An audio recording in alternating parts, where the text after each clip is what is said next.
Meus irmãos, a paz do Senhor. Amém. Se coloque de pé, por gentileza.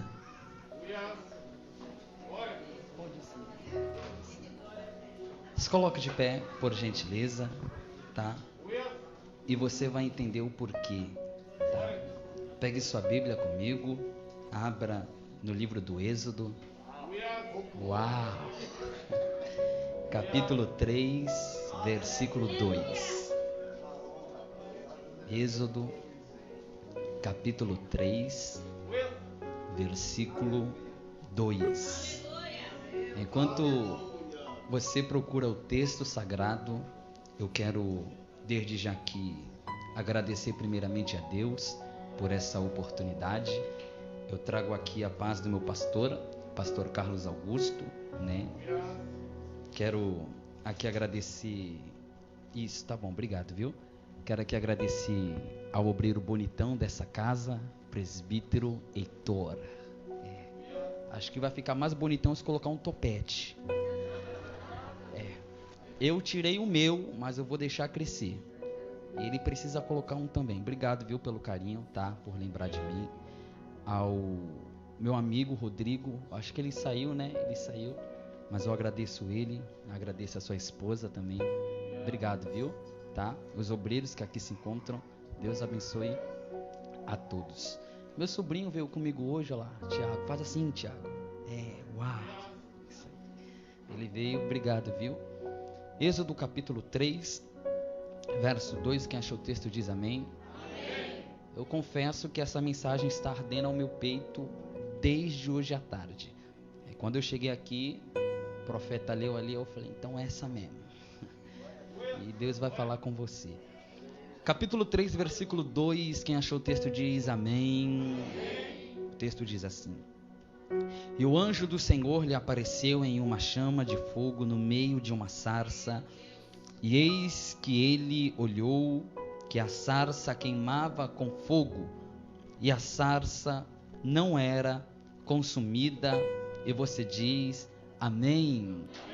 Antes de você se assentar, você vai procurar 3 crentes bem bonitos. Quantos crentes? 3. Pregador, eu não consigo encontrar crente bonito, né? Então, você vai encontrar pelo menos crentes pentecostais. Porque, vou te dar um segredo. Se você não for nem bonito, você no mínimo tem que ser pentecostal. Porque se não for nem bonito nem pentecostal, tá mal. Não presta para ser crente. Tá bom? E você vai liberar uma palavra. E a palavra que você vai liberar para ele é: Deus vai fazer queimar novamente esse fogo que há em ti. Agora, um conselho. Quando você liberar essa palavra profética para 3 crentes, no mínimo essa pessoa tem que reagir de um jeito bem empolgante, que vai fazer você a ter ânimo a profetizar para a 2ª e 3ª pessoa. Amém? Então levante os dedos assim aos céus, por gentileza. Escolha 3 pessoas e diga: Deus vai fazer queimar a chama que há em ti. Diga.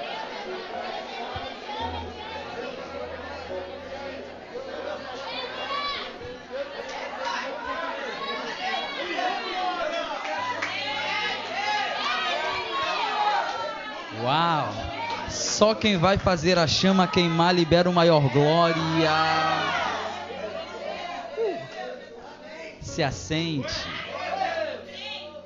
Ele pulou daqui para profetizar. Pula na minha frente não, que eu gosto dessas coisas e eu me empolgo. Gente, acabamos de ler um texto sagrado que se encontra no livro do Êxodo, capítulo 3, verso de número 2. É impossível você chegar no ambiente e dizer: pregador, eu nunca ouvi esse texto, até porque foi lido por ele, este texto, na saudação que ele teve. Êxodo capítulo 3 é o texto que marca a história de Moisés. Só que no capítulo 3 é o momento em que vai marcar o projeto de Deus na vida de Moisés, o momento de Deus na vida de Moisés. Só que o momento em que Moisés está se vivendo no capítulo 3 é um dos momentos mais difíceis da sua vida. O momento que Moisés está vivendo no capítulo 3 é um momento decisivo da sua história.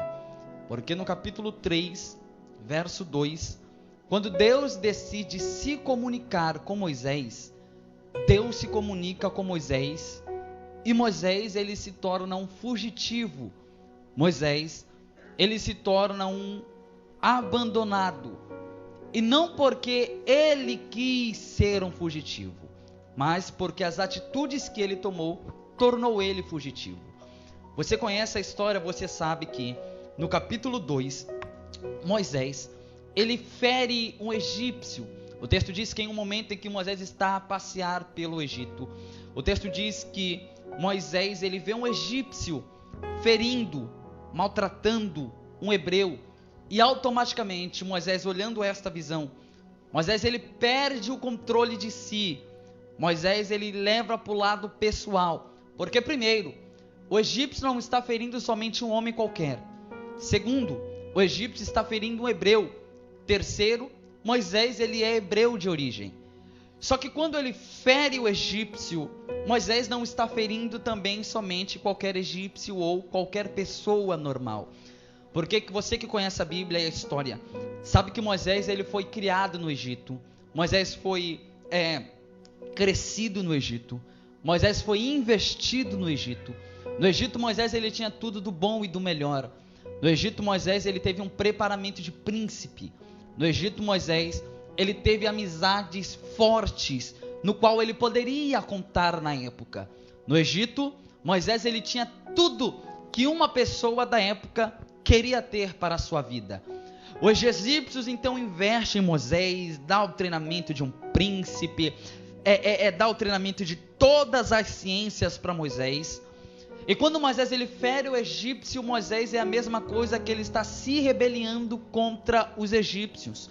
Em outras palavras, Moisés está se rebelando contra a sua casa, não de origem, mas a casa que ele foi criado. Em outras palavras, Moisés está se rebelando contra a sua família, que o destino lhe apresentou. O texto diz então que quando ele vê o hebreu sendo ferido, Moisés ele leva para o lado pessoal. E Moisés ele perde o controle, Moisés ele fica fora de si, ele fere o egípcio. Moisés não contente com isso, não satisfeito com isso, o texto diz no capítulo 2 que ele chega ao ponto de matar o egípcio. Não satisfeito com isso, Moisés fere, Moisés mata, e Moisés agora enterra o egípcio na areia. O que me chama a atenção é que ele não comunica a morte para ninguém. Ele não avisa aos familiares do falecido, ele não avisa a ninguém.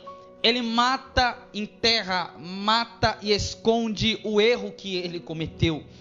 Ele não faz nada para comunicar às pessoas, ele mesmo faz o velório, ele mesmo enterra e está tudo certo por ele. Só que foi uma atitude que ele não queria ter, foi um momento, o sangue dele ferveu. Até porque quem é que quer ver uma pessoa da sua família sendo ferida? Ninguém. No mínimo você que é mamãe, se visse alguém maltratando o seu filho, você sairia fora de si e fazeria de tudo para defender o seu filho ou alguém da sua família. Moisés ele fere o egípcio. Só que a atitude que Moisés teve trouxe sérias consequências para a vida dele. Por que, pregador, trouxe consequências? Porque a atitude é evidência do nosso futuro. Pregador, a minha atitude ela é evidência do meu futuro? É claro que é. Você é resultado das suas atitudes. Tem gente que está tendo um presente fracassado, ruim, difícil, doloroso. O processo é ruim. E por que, pregador? Por causa das atitudes que você tomou no passado. Tem outras pessoas que estão tendo um presente bonito, feliz. E o que é a evidência disso? As atitudes que você tomou. Quando eu falo de atitude, alguém vai estar no culto como esse e vai dizer: pregador, quando você fala de atitude, de futuro, eu vou lembrar que pelas minhas atitudes eu sofro e sofro até hoje pelas atitudes que eu tomei. Ah, pregador, quando você fala de atitude, automaticamente eu me lembro do meu passado de 10, 15, 20 anos atrás. Eu lembro que uma hora como essa, eu ainda não era crente, eu ainda não era convertido. Mas uma hora como essa, a minha atitude não era de estar sentado em um culto, em uma igreja. A minha atitude, uma hora como essa, pregador, era de estar andando pelos morros, doida de bebida, doida com o efeito das drogas, caindo pelo morro. Pregador, uma hora como essa, quando você fala de atitude, eu me lembro que uma hora como essa eu estava fazendo um barraco com as pessoas que eu estava me relacionando. Pregador, quando você fala de atitude, eu lembro que há meses atrás, 10, 15 anos atrás, uma hora como essa eu estava entrando na briga com meu companheiro, saindo na mão. E você percebe que por causa das suas atitudes, você simplesmente acabou perdendo a família, perdeu o relacionamento, perdeu a casa. Por quê, pregador? Porque em vez de você valorizar a casa, a família, os filhos, a mulher, você valorizava mais o copo de bebida na mão, valorizava mais as substâncias que você usava na madrugada. Consequência das suas atitudes, você perdeu a casa, perdeu a família, perdeu o casamento. Isto é a evidência do fracasso que você vive. Quando eu falo de atitude, alguém vai estar no culto como esse e vai dizer: pregador, eu lembro que eu perdi a pessoa que eu amava, eu perdi a esposa, o marido que eu amava, os pais dos meus filhos, por causa das minhas atitudes.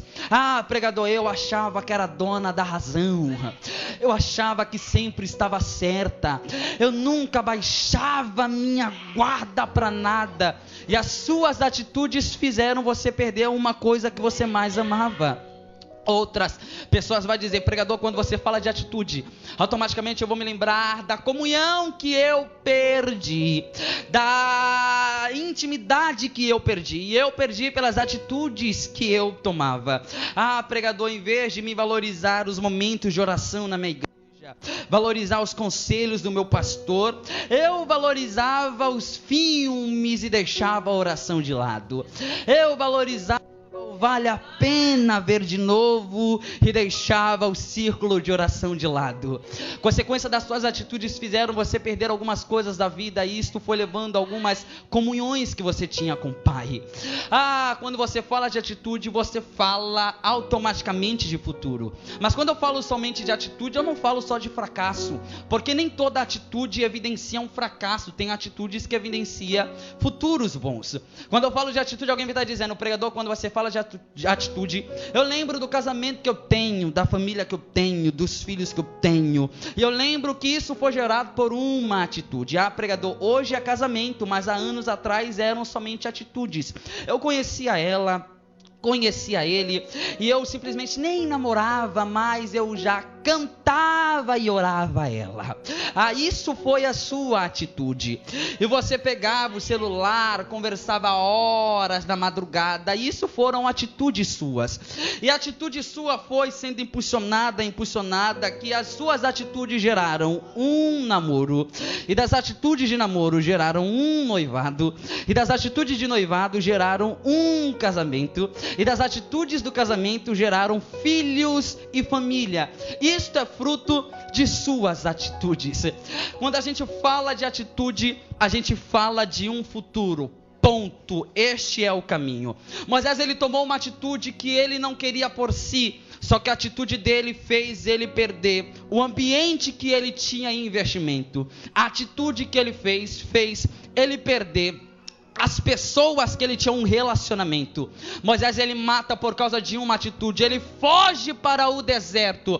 E por que ele foge, pregador? Ele foge porque primeiro ele precisa guardar o segredo que ele fez. Segundo, ele foge para o deserto porque ele precisa guardar a sua vida. Aqui não se trata mais de um status, não se trata mais de um assunto, se trata de guardar a vida, porque quem fere uma pessoa por uma pessoa é ferida.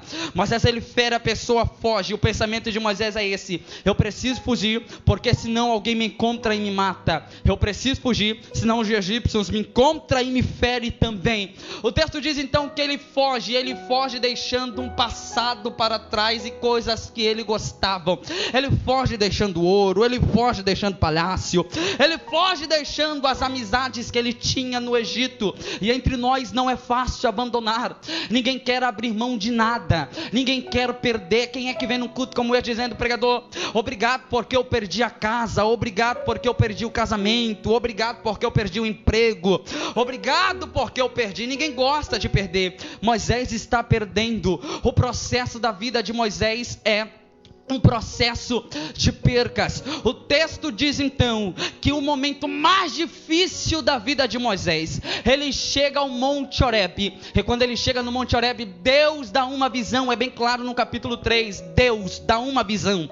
A visão que Moisés ele tem aqui não foi um pastor que mostrou para ele. A visão que Moisés teve aqui não foi um amigo que mostrou o caminho para ele. A visão que Moisés teve não foi um colega que mostrou a caverna do caminho para ele. A visão que Moisés tem foi o próprio Deus que mostrou a ele. A pergunta que eu faço é: como é que alguém que está passando um processo de percas, como é que alguém que está passando um processo difícil, como é que alguém que está passando um processo de abandono consegue ver a visão de Deus? E aí Deus me informou que é nos processos mais difíceis da vida que Deus apresenta as melhores visões da parte dele. É no momento mais difícil da sua vida que Deus sempre vai mostrar uma luz. É no momento mais difícil da sua vida que Deus sempre vai mostrar um caminho. Pregador, Deus mostra Deus mostra visões extraordinárias em processos difíceis. É claro que mostra. Aprende com Ezequiel 37. O processo é difícil. Não existe morto, não existe necrotério, só existe ossos.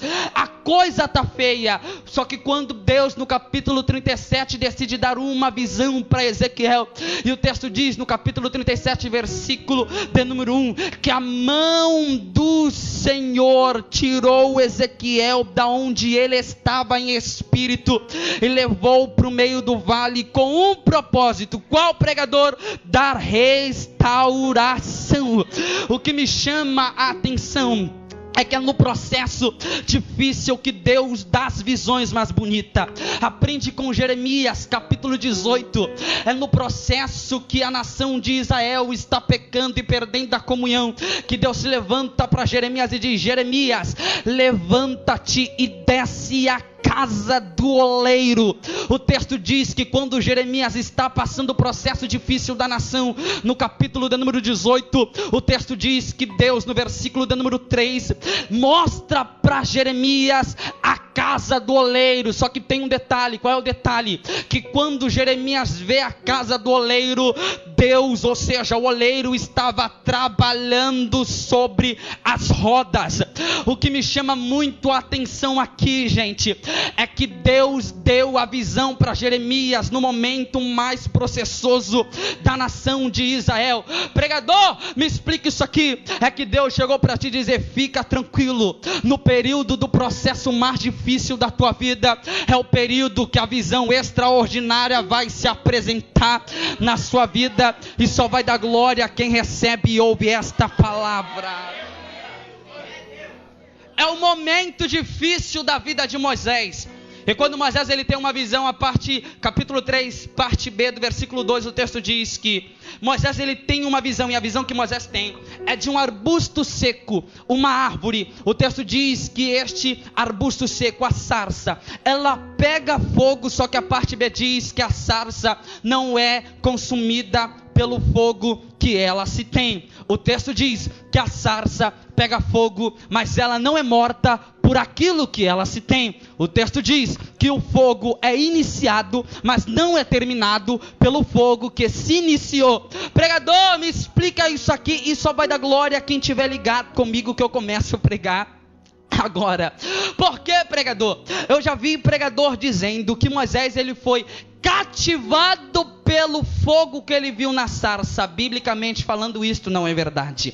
Eu já vi pregador dizendo que Moisés foi cativado pelo arbusto que ele viu com fogo. Biblicamente isso também não é correto, porque uma coisa que Moisés estava acostumado a enxergar na época da Palestina era galho seco pegar fogo, árvore seca pegar fogo, arbusto seco pegar fogo. Pregador, por que pegava fogo? Quem conhece de Bíblia, um pouco de história, sabe que a época da Palestina, quem me ouve diz amém.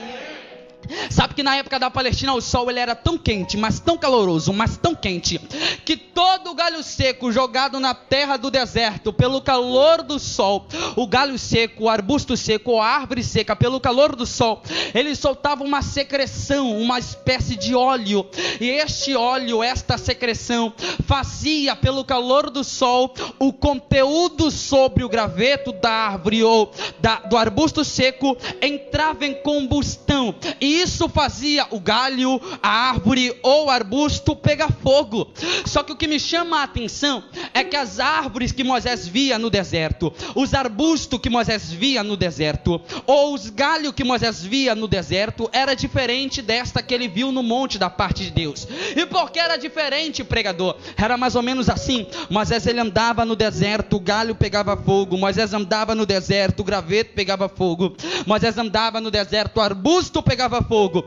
Só que quando Moisés voltava do deserto, não existia mais galho pegando fogo, não existia mais graveto pegando fogo, não existia mais arbusto pegando fogo. E por que não, pregador? É simples, Moisés ia no deserto, pegava fogo. Moisés voltava do deserto, restavam resíduos. Quem me ouve diz amém. Restavam resíduos, e o resíduo que restava era uma palavra chamada de cinzas. E pregador, o que é cinzas? As cinzas é a evidência de um presente fracassado por um passado que não larga o seu presente. As cinzas é a evidência de alguma coisa que queimava, mas hoje é apagado. As cinzas é a evidência de alguma coisa que ardia, mas hoje não arde mais. Em outras palavras, as cinzas é evidência de um presente fracassado. Pregador, o que são cinzas? As cinzas, presbítero Heitor, é evidência de alguém que era cheio, mas hoje não é mais. As cinzas é evidência de alguém que vivia e hoje é morto. As cinzas é evidência de alguém que pulava e hoje é parado. As cinzas é evidência de alguém que sorria e hoje chora. As cinzas é evidência de alguém que se alegrava e hoje é triste. As cinzas é evidência de um presente fracassado por causa do passado que não larga a sua vida. Então eu imagino Moisés olhando para aquela sarça pegando fogo e dizendo: eu estou acostumado a enxergar arbusto seco pegar fogo. Não tinha relógio, mas se tivesse relógio na época, Moisés olharia no relógio dizendo: daqui 5 minutos este fogo apaga. 5 minutos se passa, o fogo continua queimando. Eu imagino Moisés olhando para o relógio dizendo: daqui 10 minutos este fogo apaga. 10 minutos se passam e este fogo continua queimando. Eu imagino Moisés olhando para o relógio dizendo: daqui 15 minutos este fogo apaga. 15 minutos se passam e a sarça continua queimando. Eu imagino 20 minutos olhando, Moisés olhando para o relógio dizendo: daqui 20 minutos o fogo apaga. 20 minutos se passam e o fogo continua queimando. Por que, pregador? O que tem de gente para contar a quantidade de tempo para sua chama apagar não se compara com a pouca gente que te pega na mão e diz: vamos acender aquilo que Deus colocou nas tuas mãos. Ei, agora vai pegar quem tiver ligado esta noite. Quando Deus dá a visão para Moisés, Deus estava dizendo: Moisés, eu não quero marcar a tua vida, eu não quero marcar a tua promessa, eu não quero marcar a tua chamada com fogo fracassado, eu não quero marcar a sua vida com pequenos momentos de prazeres e de arderâncias do fogo. Quando Deus mostra a sarça para Moisés, estava dizendo: Moisés, eu quero marcar a sua vida com uma palavra que o arbusto seco carrega na sua vida. E que palavra é essa? Uma palavra chamada de resistência. Ei, semana passada eu estava na casa do meu sogro e lá ele fez um churrascão. Ele colocou o filé mignon para queimar na brasa. Só que a madeira do churrasco que ele fez era tão ruim, mas tão ruim, que ele jogou álcool, pegou isqueiro, pegou fósforo, demorou para acender. Quando acendeu, eu nunca vi isto, o galho, o carvão começou a estralar, e quando ele estralava, ele apagou. Por que, pregador? Quem conhece um pouco aqui de churrasco entende. Tem madeira que é tão ruim, mas tão ruim, mas tão ruim, que dependendo da madeira, com o isqueiro você resolve, com o álcool você resolve, com um pouco de fogo você resolve. Só que na mesma intensidade que você acende a fogueira, é a mesma intensidade que a fogueira apaga. E quando Deus mostrou essa visão para Moisés, Deus estava dizendo: Moisés, a minha preocupação não é colocar lenha para você acender a sarça.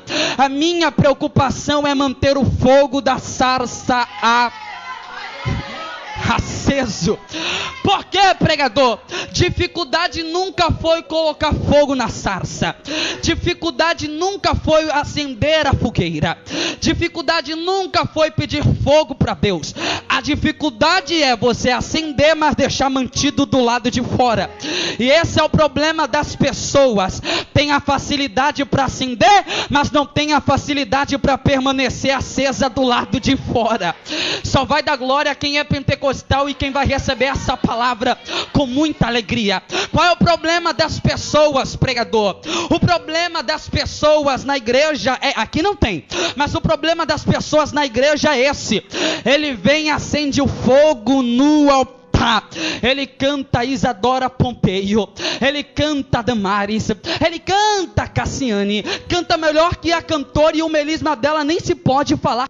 Bonito, só que o problema nunca foi acender o louvor aqui no meio do altar. O problema é que quando ela canta melhor que a cantora, quando o culto termina, depois das 22 horas, aí passa o carro da batida do funk aqui no morro, e quando ela ouve, ela não diz misericórdia, ela não diz tá queimado, ela não diz nada disso não. Quanto mais grave é a batida do funk que ela ouve, mais a perninha dela vai no movimento da batida. E Deus chegou para dizer: acender o fogo na igreja é fácil, tem que manter fora dele. Só vai dar glória quem gosta de Bíblia. O problema dos pregadores é que vem na igreja e acende o fogo na igreja. Eu nunca tive preocupação de ver amigo meu acender fogo no altar. Quando eles dão glória, eles pregam, eu levanto, eu pulo, eu dou glória do mesmo jeito. Só que o problema é que ele vem aqui, ele canta, ele prega hebraico, ele fala latim, ele fala em grego, às vezes fala mais línguas estranhas do que português. Ninguém entende nada, sai do culto sem entender. Na igreja ele é chamado de profeta, na igreja é chamado de homem de Deus, na igreja é chamado de pregador. E quando o culto termina, o problema está aí. Alguém olha para ele e diz: é sem vergonha. Alguém olha para ele e diz: é mau caráter. Alguém olha para ele e diz: é pegador. O problema das pessoas são esse: vem na igreja, pisa na cabeça da serpente, ele roda, parece uma bailarina, mas quando tu termina na festa dos parentes, ela vai até a boquinha da garrafa. E Deus chegou para te dizer uma coisa: se o teu fogo for grande aqui na igreja, mas apagar no meio da rua, não adianta. Deixa ser pequeno, mas mantém do lado de fora. Mas mantém do lado. Ei. Pega na mão do crente que estiver do seu lado, por gentileza. Saculeja ele, saculeja ela. Diga, o fogo pode ser grande. Não, você não disse. Diga, o fogo pode ser grande, mas se não tiver resistência, não adianta. O pregador pode ser o mais tocha da igreja, mas se não tiver resistência, não adianta. A cantora pode ter a voz mais bonita da igreja, mas se ela não for firmada, não adianta. O músico pode tocar os instrumentos mais perfeitos, mas se não tiver resistência, não adianta. E a raiva do diabo, pregador, qual é? É que numa noite de domingo como essa, ele olhou para você e disse: fica em casa, assiste um Netflix, come uma pipoca e toma uma Coca-Cola gelada.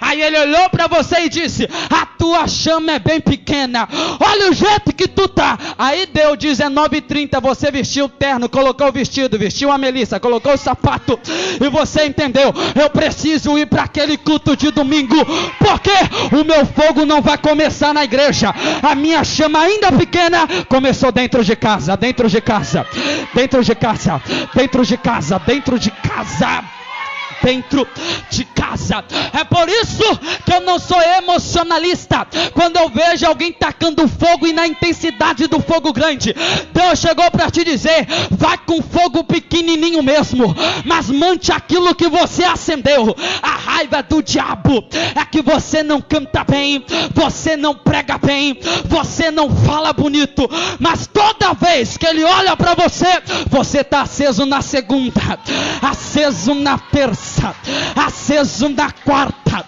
aceso. Alguém entendeu ali? Alguém vai pegar? Eu vim te dizer uma verdade: esse fogo que vai te acender hoje não é o fogo do diabo. Este fogo que vai acender hoje é o fogo que vem dos céus do Senhor. E se este fogo é de Deus, pode gritar para dona linguaruda que a língua dela é grande, mas a resistência que Deus colocou na tua... Tem 2 ou 3 entendendo aqui. Eu vim dizer uma verdade. Eu não sei qual é a macumbeira que te persegue, mas Deus chegou para te dizer: eu vou te acender hoje. E ela pode acender vela rosa, vela vermelha, vela preta, vela azul, pode acender todas as velas, mas avisa para ela que a macumba dela não te deixa cair, porque tua resistência, ela é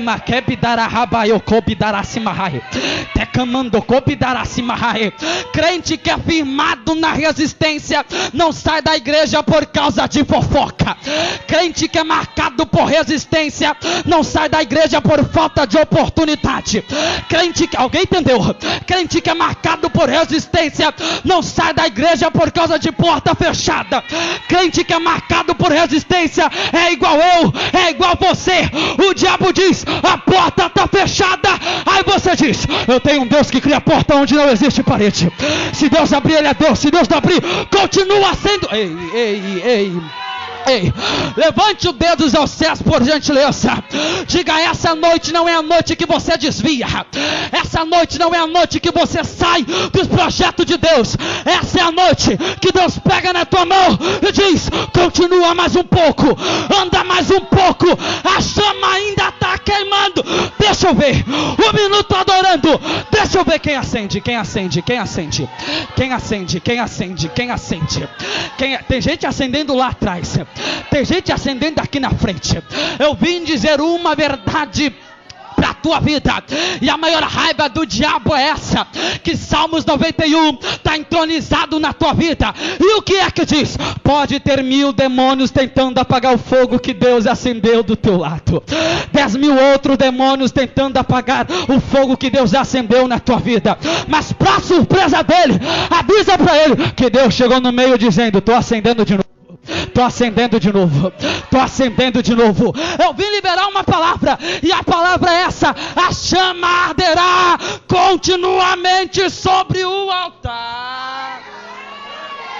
Pega na crente que estiver do seu lado, por gentileza, saculeja ele, saculeja ela, saculeja isso, saculeja assim, isso, saculeja ele, saculeja ela.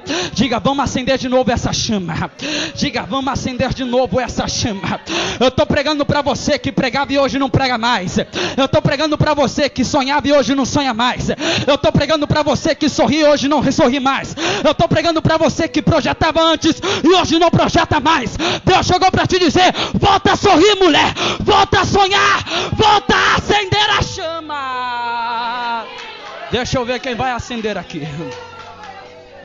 Tá lá Moisés, no momento mais difícil da sua vida, Deus mostrou a visão para Moisés. Eu encerro agora.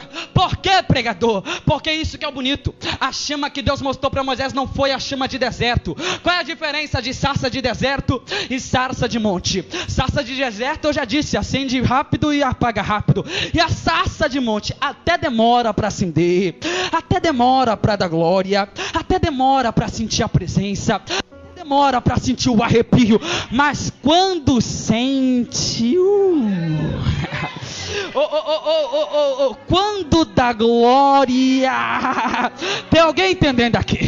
Tem alguém entendendo aqui? Olhe para ele, olhe para ela, diga: até demore para acender. Diga: até demore para acender, mas quando acender ninguém te para.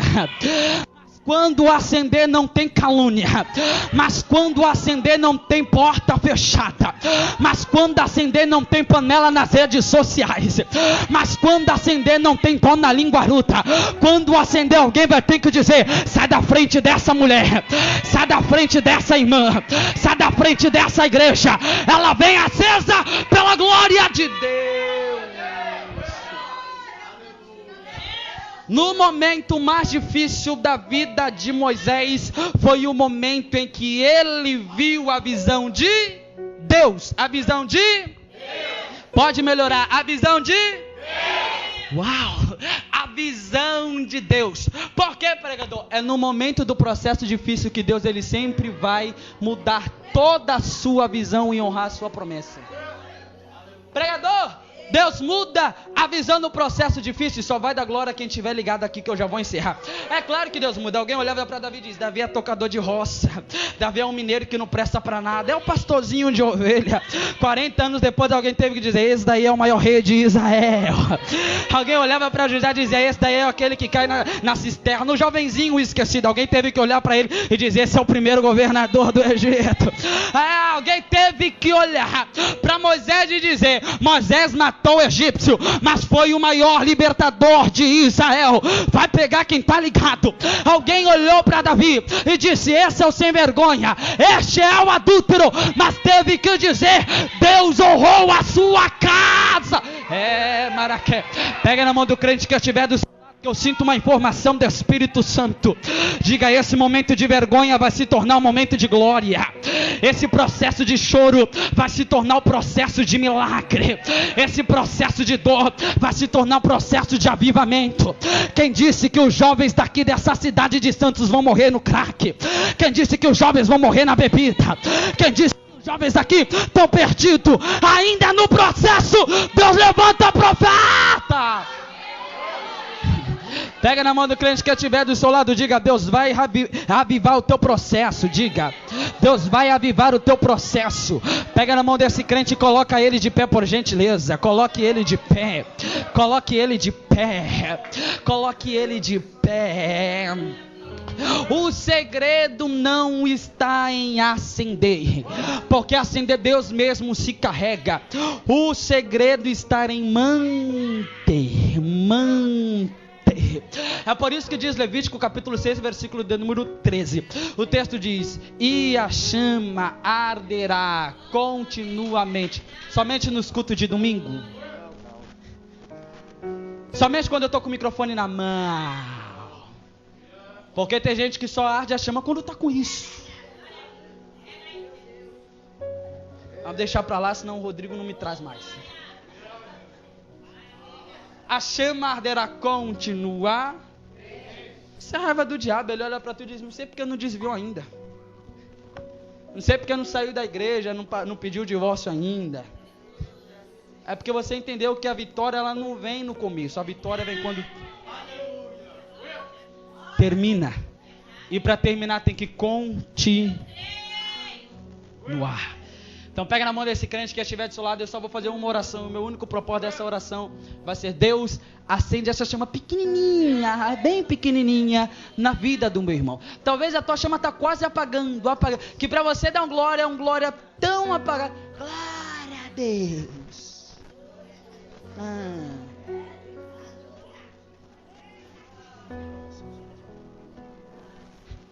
Eu vou fazer uma oração e Deus vai te avivar nesta noite. Quem me ouve diz amém? Então pega na mão desse crente bem bonito que estiver do seu lado. Bem bonito. Se não for bonito, pentecostal, mas pegue na mão dele. E diga: Deus vai acender hoje. Não, teu problema é que você quer deixar para a semana que vem, mas Deus está dizendo: vai acender hoje. Então eu vou deixar o microfone aqui no altar e você vai ser profeta para ele. A sua oração vai ser: Deus, acende a chama na vida do meu irmão. Eu não sou inimigo do meu irmão. Eu não odeio o meu irmão. Eu sou a lenha que vai acender a vida dele. Eu vou deixar o microfone aqui. Eu vou te dar alguns minutinhos para você orar. E Deus vai acender a chama na vida do crente que entender esta mensagem. 5 minutos orando agora, vai.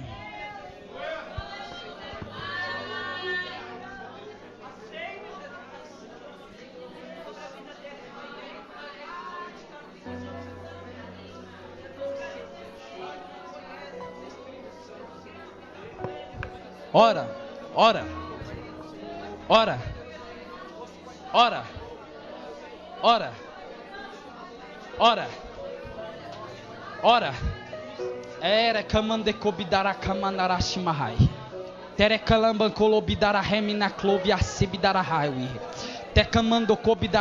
Eu não sei você, mas eu quero te convidar a orar em línguas estranhas agora. Eu quero convidar os espirituais agora. Você vai acender a chama do teu irmão agora. Ore por ele.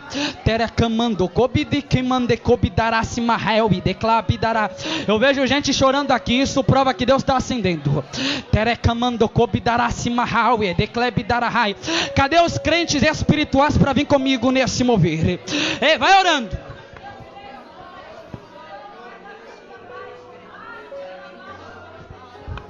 Oh Espírito, oh Espírito, oh Espírito, oh Espírito.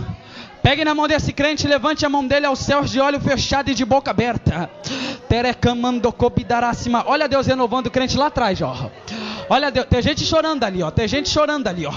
Isso é a chama do Espírito. Deus vai acender tua família hoje. Deus vai acender teu casamento hoje. Deus vai renovar a tua espiritualidade hoje. Deus vai acender a tua empresa hoje. Deus vai acender os teus projetos hoje. Deus vai acender teus sentimentos hoje. Deus vai te dar novos dons hoje. Deus vai te dar libertação hoje. Deus vai te dar autoridade hoje. Olha aí, olha a gente recebendo. Eu vou contar de 1 a 3 porque o Espírito Santo me disse isso agora. Segura um pouquinho, segura um pouquinho. O Espírito disse: filho, tu vai profetizar. E no 3 eu vou tomar alguns vasos aqui esta noite. Deixa eu ver quem veio adorar aqui agora.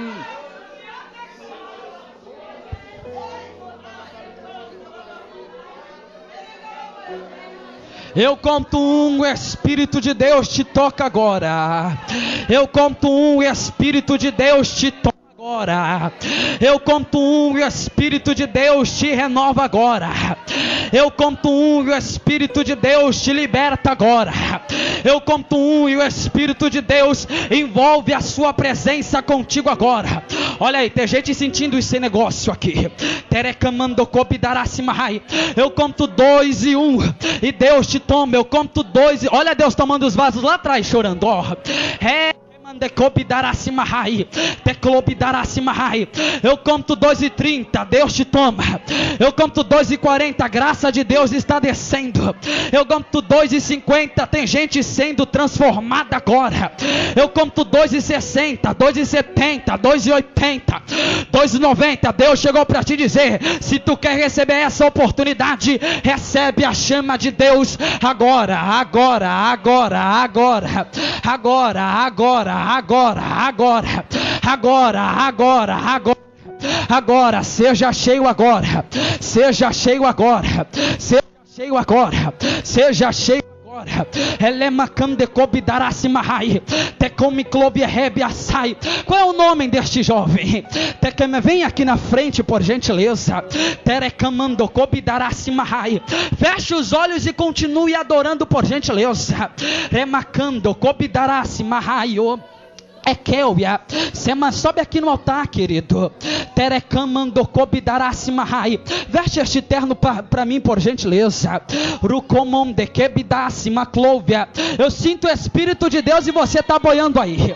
Terecamando cobidecau e acide clóvia. Remacande cobidicial e rai. E camando cobidaracimahai. Oh Espírito de Deus. Terecamando cobidaracimahai. Segura essa Bíblia aqui, por gentileza. Terecamando cobidaracihel e a forque. Porque enquanto eu estava contando de 1 a 3 aqui, eu via muitas letras descendo sobre a tua cabeça. E parece que eu lembrei de mim alguns anos atrás. E o Espírito disse ao meu coração: filho, tá vendo essas letras que descem sobre a cabeça dele? Eu disse: Deus, eu tô vendo, é claro que eu tô vendo.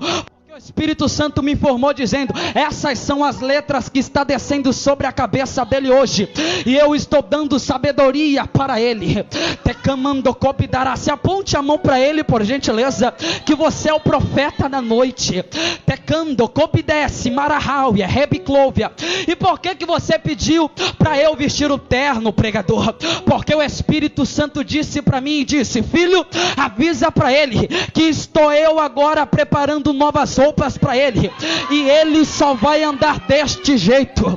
Terecamando cobidaracimahai teclóvia rebidicimando cobidará. E por que eu dei a Bíblia para ele? Porque o Espírito Santo dizia ao meu coração enquanto ele dava a saudação: vou eu levantar ele nesta cidade. Recamando cobidaracimahai. E não só na cidade que eu vou mais longe, igual ele disse. Vai Deus te levantar como uma geração influente nesta região. Tecamando cobidaracimahai.